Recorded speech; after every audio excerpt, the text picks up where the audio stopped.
好，今日咧就同大家評測一下呢個 DSE 中文12篇範文。不過話就係話12篇啦，其實係有16篇，主要因為呢個教育局同埋考評局啊，唔知偷偷你塞多咗4篇入去啊。我唔明，仲講要12篇呃我哋。不過唔理啦。第一篇《論語》，《論語》嚟講咧，中規中矩，我排普通。《論語》嚟講，佢都分得清楚嘅，每一句都有佢嘅主旨。同埋佢3篇論人、論孝、論君子嘅中心思想都幾明顯啊，所以唔算話特別難。特別我本人都有仁有孝，都有啲似君子，所以背起嚟、溫起嚟都有啲得心應手。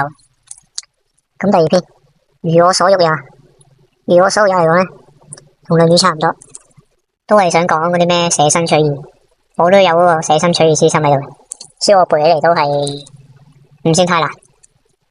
第3篇《逍遙遊》，逍遙遊嚟講咧，只可以係尚可啦。逍遙遊嚟講咧，佢啲課文喺度講埋啲思想咧，就有啲抽象。你就算讀完篇嘢咧，你仲要拗去理解埋佢嗰種無用之用、方為大用嗰啲背後嘅中心思想咧，就有啲複雜，因為呢個唔係咁容易理解到嘅。不過大家唔明，我依家可以解釋俾大家聽，就係大概咧，偉文嘅剪片技術係零噶嘛，所以基本上係冇乜用啊。大家覺得偉文啲片，但係咧，偉文啲片咧就因為冇剪輯咧，就反而保留到啲原汁原味。所以我每次睇咧，佢啲片都特別搞笑，唔知解。所以呢啲就係無用之用，方為大用。好睇偉文啲片冇剪輯，但其實係搞笑片嚟嘅。咁下一個勸學，勸學嚟講咧，絕對優良啊，基本上都分得幾清晰下噶啦，都係講嗰堆，舉例都係分幾個部分，唔難。下一個廉頗論相如列傳，呢篇嚟講咧，唔使諗啊，真係12篇裏面最長嗰一篇，搞到有最多嘅語譯，齋係語譯都背死你真係，再要背埋佢嗰堆人物性格咧，就真係搞唔掂。咁就第6個出師表，出師表嚟講咧，普通啦，都係講翻我對孔明嘅一啲感受嘅，所以都唔係話特別難又或者特別簡單嘅，中規中矩嘅啫喎。詩說嚟講咧，唯有尚可啦。詩說首先篇嘢都偏長，其次佢舉例有啲煩啊，多得滯，講到咁鬼死多，就背死我哋嘅，唔係太中意呢篇啊。始得西山宴有記，最後啦，一嚟佢啲語譯，我只可以話應該係12篇裏面最複雜最難，佢全部啲字都係特別深嘅，你好難去靠呢個白話去估翻到出嚟，仲要佢背後啲咩天人合一嗰啲思想咧，實在太抽象，根本係有妄想症嘅懷疑。柳宗元唔排最尾唔得。下一個《岳陽樓記》。一啖啖啦，我岳陽樓記都又係有啲妄想症，係成日喺 FF， 佢個 friend 送幅畫俾佢就喺度 FF 啲電競，又寫到天花龍鳳咁，講咁多嘢，點知要我哋背前面嗰堆，佢直接講後邊吹佢自己幾把炮咪好咯。下一個六角論，六角論嚟講咧，同出師表差唔多，都係咁上下啦，冇咩特別。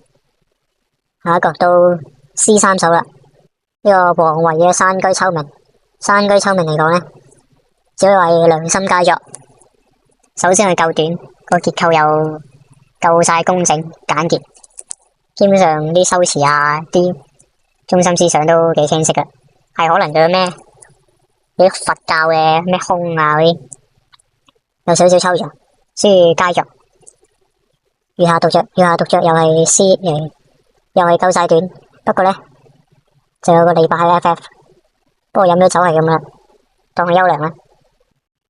登樓嚟講咧，又係詩，又係夠晒短，又係詩句夠晒工整簡潔，特別佢嘅中心思想係真係幾明顯啊！其實佳作。念奴嬌·赤壁懷古，詞三首嚟講咧，呢首算係詞三首裏面最鳩僻嗰首，大概喺度啦。佢短還短，但係又係啲詩人都唔知係咪特別中意 FF， 對住個江河喺度 FF 咩人間如夢，都黐黐地，俾個普通佢啦。星星萬秋情，絕對係優良啦。基本上同佳作都差唔多啦。畢竟佢夠晒短啦，又易背啦，網上又有歌唱埋出嚟添。係可能佢背後李清照啲情緒啊嗰啲複雜啲，搞到佢啲問答可能會難少少。但係佢描寫嗰啲咧又用得太多啦，又係多得滯，先問答又係難啲，唯有係呢個優良。青玉案元夕呢個唔使諗啊，絕對係唔止佳作咁簡單。呢個